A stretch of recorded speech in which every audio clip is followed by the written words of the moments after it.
Karen stared at the bank card in her hand. Karen, this is my bank card. The password is 741257. Use it to buy anything necessary. Her husband had said those words casually before leaving for work that morning. Yet hours later, Karen was still thinking about them. The truth was, she barely knew the man she had just married. Apart from his name, Kelvin Kyle, she knew almost nothing about him.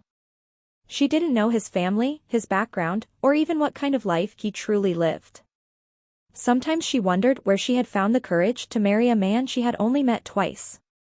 10 days earlier, her best friend Scarlett had arranged a blind date for her. That was the first time Karen met Kelvin. She arrived 15 minutes early. After being hurt in a relationship 3 years ago, she no longer had the confidence to be picky. All she wanted was someone decent, someone she could build a quiet life with and make her parents stop worrying. Kelvin arrived exactly on time. He wore a formal suit and polished shoes, which immediately gave her a good impression. When he greeted her, his voice was calm and magnetic. "Miss Karen Stone, hello. I'm Kelvin Kyle." They chatted briefly, exchanged phone numbers, and went their separate ways. Karen didn't think much of it. She had been on many blind dates before, and none of them led anywhere. But 2 days later, Kelvin called.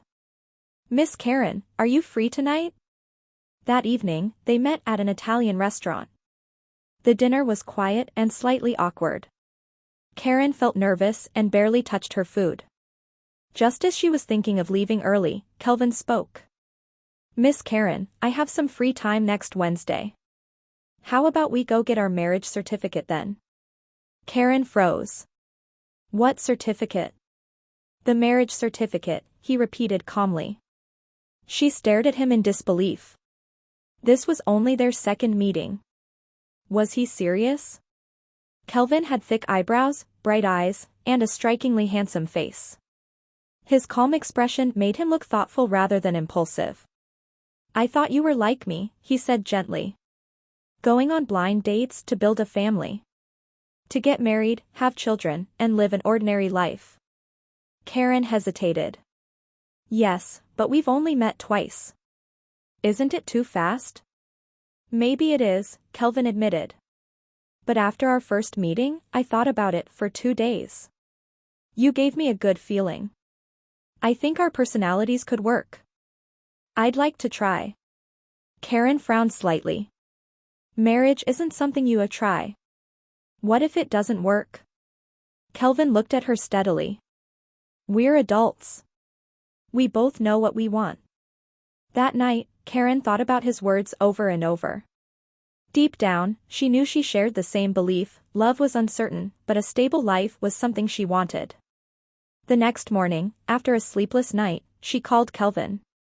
"I agree," she told him. That afternoon, they went to City Hall and registered their marriage.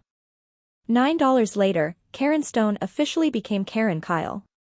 She moved into Kelvin's apartment that very night.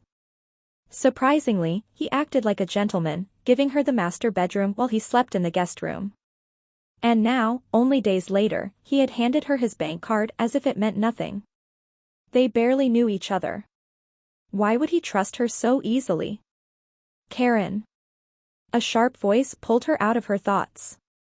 "Karen, the media reporters are already inside. The directors and the new boss will arrive soon.